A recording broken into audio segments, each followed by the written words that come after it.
मला माहीत नाही कोणी बॅनर लावले, पण जसा प्रश्न विचारला जातो की हक्क मागतोय महाराष्ट्र, अशाच प्रकारचा कळवा मुंब्र्याच्या मतदारांनी हा बहुतेक 15 वर्ष जे तिथे आमदार आहेत त्यांना तो प्रश्न विचारला असेल की हिशोब मागतोय मुंब्रा कळवा 15 वर्ष विकासाचा. आणि त्यामुळे मला माहीत नाही कोणी बॅनर लावले. तिथला एखादा मतदार देखील असू शकतो की ज्या 15 वर्षामध्ये विकास झाला अशा वल्गना केल्या जातात, तर तिथल्या एखाद्या मतदाराने ते बॅनर लावले असते तर माहीत नाहीत. आणि ज्यांनी विकास नसेल केला कदाचित त्याच लोकांनी ते बॅनर फाडले असतील. पण मी पण मगाशी बघितलं की बॅनर्स काहीतरी कळवा मुंब्र्यामध्ये लागले होते, तिथल्या आमच्या पदाधिकाऱ्यांनी सांगितले आणि ते लगेच फाडण्यात आले. लोकशाहीमध्ये मतदारांना प्रश्न विचारण्याचा पूर्ण अधिकार आहे आणि लोकशाही जिवंत असल्याचा कानमंत्र किंवा प्रवचन जे नेहमी देत असतात तेच प्रश्न विचारल्यावर एवढे विचलित होऊ शकतात, याचं एक हे साधं उदाहरण आहे. कालच तुम्ही पत्रकार परिषद घेतली होती. तुमच्या पत्रकार परिषदेमधनं देखील कळवा मुंब्र्यात जे काही विकास कामं केली, जे आवड मानतात त्याच्यावरती तुम्ही प्रश्नचिन्ह निर्माण केले होते. त्यामुळे जो चर्चा आहे ती तुमचीच आहे. नाही, आम्ही काय बॅनर ते लावलेले नाहीत. कोणी लावले हे देखील मला माहीत नाही. कालच्या पत्रकार परिषदेमध्ये जे कायम नकलाकार कलाकार डॉक्टर जितेंद्र आव्हाड टाव पडत असतात की महायुती मुद्दामून मुंब्रा कळवा विधानसभेला विकास निधी देत नाही, त्याचं स्पष्टीकरण देण्यासाठी कालची पत्रकार परिषद होती. आत्तापर्यंत 150 कोटीचा विकास निधी, मग तो खासदार श्रीकांत शिंदे साहेबांच्या माध्यमातून 55 कोटी असेल, नियोजन विभागातर्फे माननीय राज्याचे उपमुख्यमंत्री माननीय अजितदादा पवार साहेबांच्या मार्फत पहिले 50 कोटी, नंतर 40 कोटी, किंवा अल्पसंख्याक समाजाचे मंत्री विभागाचे मंत्री माननीय अब्दुल सत्तार साहेब असतील, या सगळ्यांच्या माध्यमातून महायुतीने जवळजवळ 150 कोटीचा विकास निधी मुंब्रा कळव्यासाठी दिलेला आहे. ती कामं काही सुरू झालेली आहेत, काही टेंडर होऊन कामं मार्गी लागतील आणि त्यामुळे मुंब्रा कळव्याला महायुतीने भरघोस निधी दिलेला आहे. याच्यासाठी कालची पत्रकार परिषद होती. त्यामुळे बॅनर कोणी लावले कोणी फाडले हा संशोधनाचा विषय आहे, पण लोकशाहीमध्ये मतदाराला प्रश्न विचारायचा अधिकार मात्र नक्की आहे. सर, न्यायदेवतेची जी मूर्ती आहे ती बदलण्यात आलेली आहे. भारतीय पोशाखातली मुकुट असणारी आणि हातामध्ये तलवारीऐवजी संविधान असणारी आणि डोळ्यावरची पट्टी निघालेली ही मूर्ती आता प्रतिकात्मक स्वरूपामध्ये सुप्रीम कोर्टामध्ये लावली. नाही, त्याचं स्वागत सर्वच भारतीयांनी केलं पाहिजे की न्यायदेवतेच्या हातामध्ये आता संविधान आहे. डोळ्यावर जी पट्टी होती त्याच्याऐवजी डोळे तिचे उघडे आणि हा देश परमपूज्य डॉक्टर बाबासाहेब आंबेडकरांनी जे संविधान आपल्याला दिलं आहे त्या संविधानावर चालेल.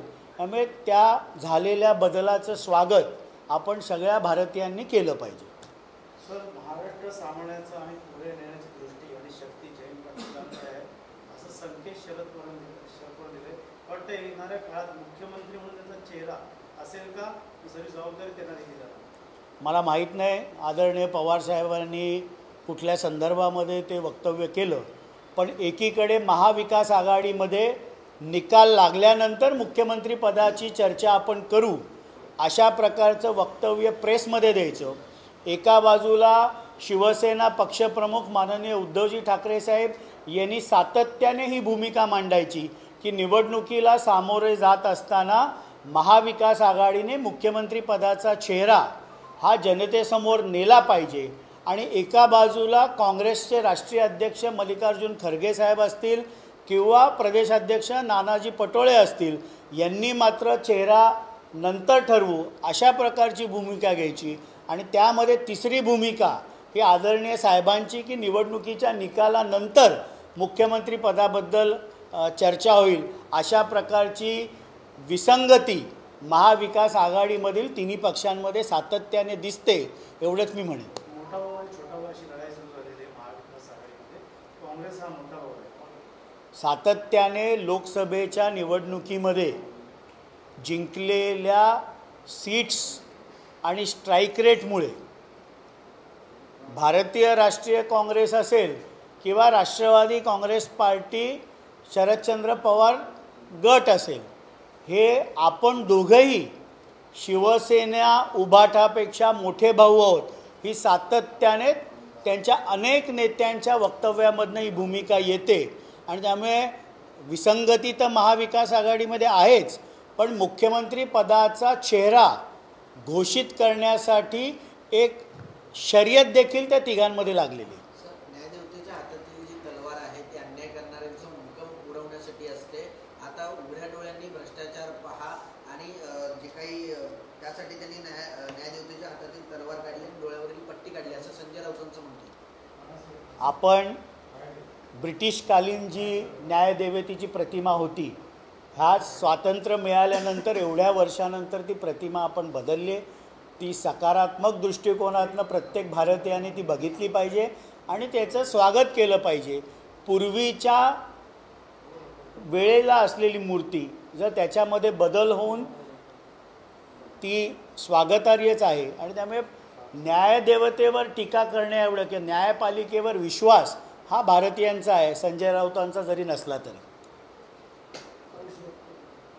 सर, ओवरच्या शब्दाबाबत आता कायदेशीर तपास करून निर्णय घेणार आहे राज्य निवडणूक आयोग आणि कोणी जर विधान असं केलं तर त्याच्यावरती कारवाई देखील काय काय काय ओव्हर या शब्दाबाबत कायदेशीर तपास करून निर्णय घेणार आहे राज्य निवडणूक.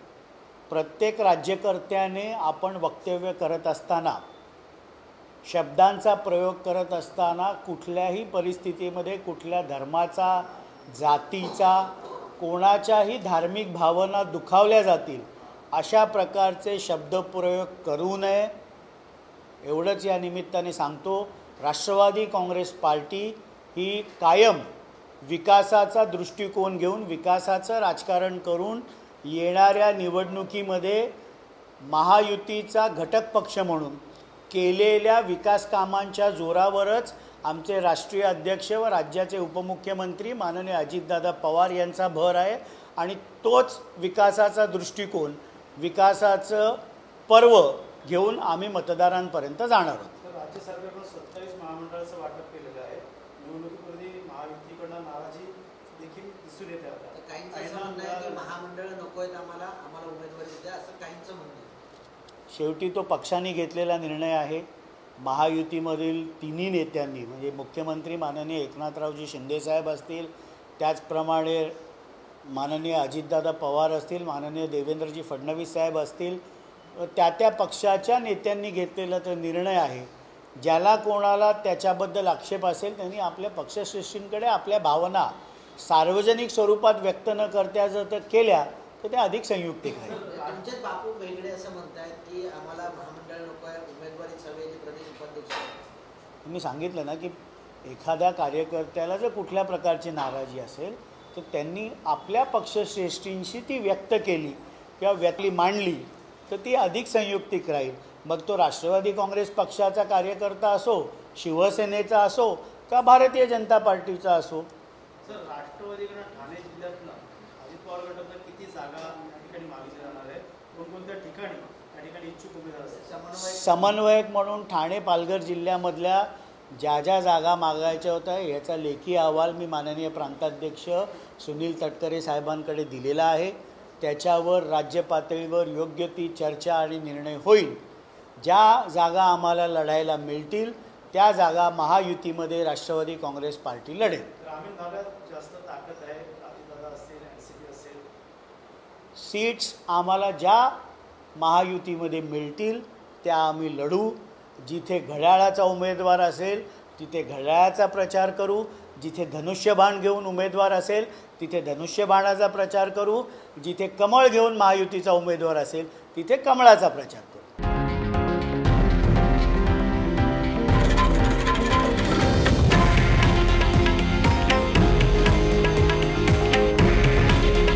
हे आहे देशातील नंबर 1 न्यूज नेटवर्क आणि आपण पाहत आहात TV9 मराठी. काळजी तुमची, हित महाराष्ट्राचं.